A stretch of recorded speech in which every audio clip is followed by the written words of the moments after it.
Do you know the difference between your net worth and your self-worth? It seems the greater your net worth grows, the less focus you have on your self-worth. Your net worth becomes your world. It becomes everything you revolve around. You get lost in it. Stuff that you thought that was going to bring you happiness and bring you satisfaction now owns you. You don't own it. You became a slave to it. The exact things that you thought would bring you peace and satisfaction. Let's talk about that today in your morning cup of inspiration. It's like, who are you competing against? I mean, it's not keeping up with the Joneses anymore. It's that next big rush, that next big score, that satisfaction, but then it goes away again. We have to start all over again. That's because it's just concentrating on net worth and not self-worth, not what you are worth. I watched a documentary recently on a famous producer, and he didn't have a lot of self-worth at all. He never did.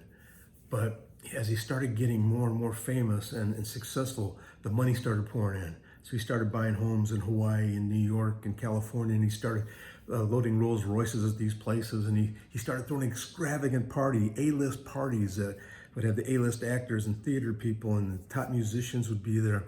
But it still didn't bring him happiness. He still didn't have any real friends there.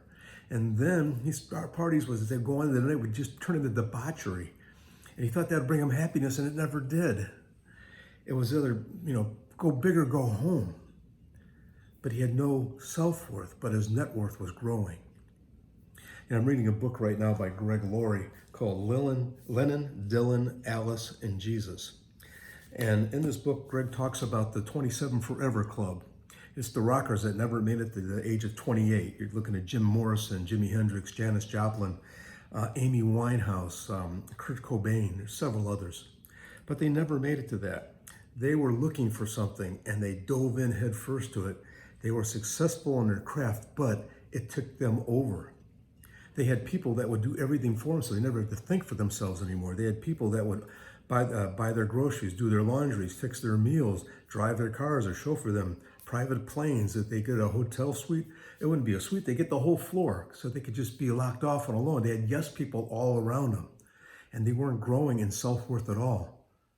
And they became a slave to it. Next thing you know, the only thing that can give them satisfaction was temporary, was drugs, was alcohol, things that were trying to get them through to the next show, to the next event.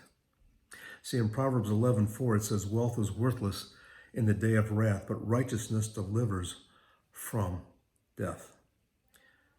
Your net worth does not define your self-worth. And it's crucial because if you have no self-worth, you'll have, the mental issues come with it.